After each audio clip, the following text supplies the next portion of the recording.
হুর মানে কি? যে সমস্ত নারীকে আল্লাহ তাআলা জান্নাতে সৃষ্টি করেছেন তাদেরকে বলা হয় হুর। জান্নাতের রমণীদের আল্লাহ তাআলা জান্নাতি পুরুষদের জন্য উপহার হিসেবে রেখেছেন। আল্লাহ তাআলা তাদেরকে জান্নাত প্রাপ্ত পুরুষদের সাথে বিয়ে দেবেন, ফলে তারা স্বামী স্ত্রী হিসেবে চিরকালের জন্য জান্নাতে বসবাস করতে থাকবে। মহান আল্লাহ বলেন, كذلك وزوجناهم بحور عين আর আমি তাদেরকে বড় চোখ বিশিষ্ট হুরদের সাথে বিয়ে দেব।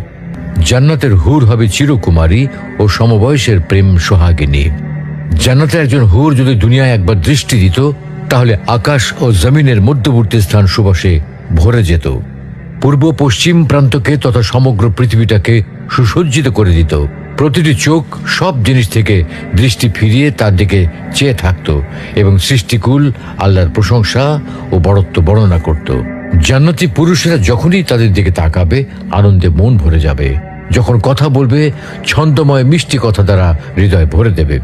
জান্নাতের রুম সমূহে যখন তারা ঘোরাফেরা করবে, তখন তাদের আলোতে রুমগুলো আলোময় হয়ে যাবে। জান্নাতের অধিবাসী নারী পুরুষগণ হবে একই বয়সের পরিপূর্ণ যুবক যুবতী। জান্নাতের হুর যখন তার স্বামীর চেহারার দিকে তাকাবে, তখন তার হাসিতে জান্নাত আলোময় হয়ে উঠবে। যখন তারা স্বামীর সঙ্গে কথা বলবে, তখন কতই না সুন্দর হবে সেই কথোপকথন।